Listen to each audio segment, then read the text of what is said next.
বাংলাদেশ এবং শ্রীলঙ্কার first ODI এর ভেতর থেকে কিন্তু আইসিসির ওডিআই এর উপরে যে নতুন যে রুলসগুলো ইমপ্লিমেন্টেড হয়েছে সেটার কিছু প্রতিফলন আমরা দেখতে পেয়েছি। যেমন প্রথম রুলস যেটা দেখতে পেয়েছি যে 34th ওভার পর্যন্ত কিন্তু দুইটা বলে খেলা হবে। তারপরে যেটা এসেছে a new one ball rule, যেটা কিনা 34th ওভারের পরে যে দুইটা বলে খেলা হচ্ছিল সেই দুইটা বলের ভেতর থেকে ফিল্ডিং টিমের ক্যাপ্টেন যে কোনো একটা বল সিলেক্ট করে বা চুজ করে নিতে পারবেন। এবং এটার কারণে কিন্তু একটা খুবই বড় অ্যাডভান্টেজ হয়েছে বোলারদের ক্ষেত্রে স্পেশালি, কারণ এখন রিভার্স সুইংটা ভালো করে কাজ করবে। যখন একটা ইনিংসের শেষের দিকে মানে লাস্ট 15 ওভারের সময় ওই রিভার্স সুইংটাকে ফিরিয়ে আনার জন্য বা ফাস্ট বোলারদেরকে একটু স্লাইটলি বেটার অ্যাডভান্টেজ দেওয়ার জন্য কিন্তু এই রুলটা করা হয়েছে। এবং এটা আমার কাছে মনে হয় যে এতদিন ধরে বোলারদের সাথে একটা 9-7 করা হচ্ছিল, যেটা কিনা এখন বোলাররা সমানভাবে একটা অ্যাডভান্টেজ পাবেন ইনিংসের লেটার পার্টে বা শেষ পার্টটাতে গিয়ে।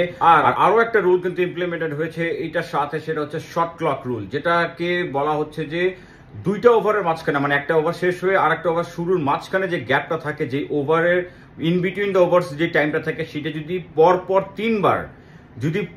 তিনবার একটা টিম 1 মিনিটের ভিতর বোলিং চেঞ্জ করে বলার যদি বল করতে ব্যর্থ হন, পরপর 3বার যদি এই ঘটনা ঘটে, তাহলে কিন্তু পেনাল্টি দেওয়া হবে, 5 রান দেওয়া হবে।